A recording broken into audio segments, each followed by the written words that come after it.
Bugun 17-may 2025-yil.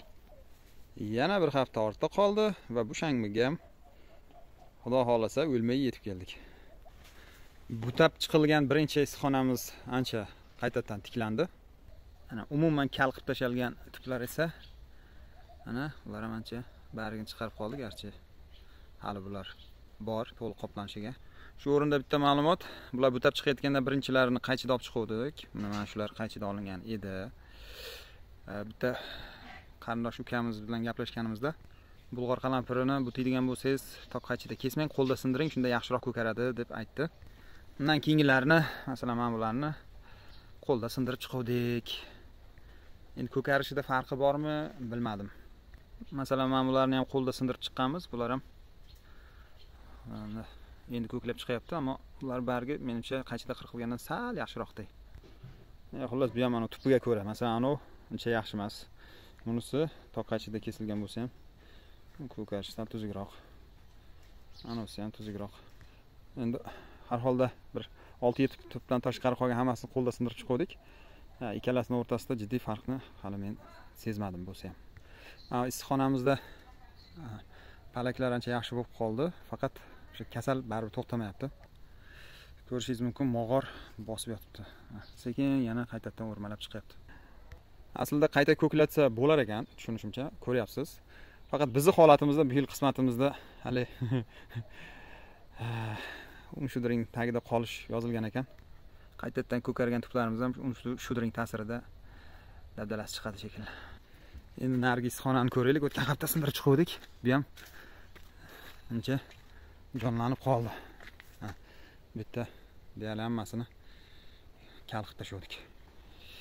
Yana yomon emas. Sug'orib yotibmiz. Bu ham bir uzoq 3 haftadan keyin narigi issiqxonaday bo'lib qolar. Har safar aytaman deyman, esimdan chiqib ketyapti. Sizlar izohlarda ko'pincha yozyapsiz. Yulib tashab o'rniga bodring ekkaningizda bo'lardi. O'zingizni qiynab maza qilasiz shekilli.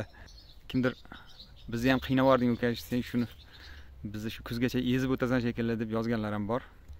Yulib tashagan o'rniga bodring eksang bo'lardi degan fikrlar. Aslida o'rtangi bodring eksak bo'lardi, juda to'g'ri. Bir bundan 1,5 oymi oldingi videomizda aytgandim, maqsa yulib tashab bodring ham ekib olishimiz mumkin deb. Faqat juda hozir nima boshqa ishlar ko'payib ketgan, unga qaytadan boylar baribir ishda. Shu tufayli buni sindirib tashlash bizga eng kam mehnat sarfi bo'lyapti. Yo'qdan ko'ra shu sindirib chiqaylik, ko'klab chiqsa, ana ko'klamasa mana deb sindirib chiqdik. Boshqa ishlar ko'pligi uchun. Va yana bitta keyingi masala, mana bu shudring jonivor yerda bor. Shu palakda qolgan hozir yulib olib tashlaganimiz bilan yer hali bu ana bakteriyalardan qutulmagan zamburug'lardan. Bodring eksak, bodringga ham tezkorlik bilan yuqib ketish xavfi bor. Unda yana bodringga tushsa, qaytaga o'zimizni yana qiynagan bo'lamiz. Bundan ko'ra shu bo'lgancha bu bo'lsin. Keyin yulib olib tashlaymiz, iyuldami, avgustdami. Yerni bitta tozalab, bitta dezinfeksiya qilib, keyingi ekinga keyin tayyorlaymiz. O'shanda hali zamburug'lardan ham xudo xolasa qutulamiz. Shunaqa reja bor. Buni tozalab, iyul oxirlaridami, avgustdami, kamida 1 oy yerga dam berib, shu vaqt oralig'ida bir yerga ishlov berib, dezinfeksiya qilish. Hozircha esa endi ozgina biz bilan qo'shilib qiynalib turasiz endi. Aytib bermaysiz. Bu haftaga beradigan ma'lumotlarim shulardan iborat. Sizlarga katta rahmat. Kimdir achinib, kimdir tanbeh berib, kimdir rahmat aytib, hammalaringiz bizni o'zlaringizga yaqin olib, bizga qandaydir yordam berishga urinyapsiz, hamdardlik bildiryapsiz va hokazo, ya'ni ruhan, qalban bizni boshimizdan o'tganini his qilishga harakat qilyapsiz. Buni o'zi biz uchun katta narsa. Sizlarning borligingiz bizga kuch beradi.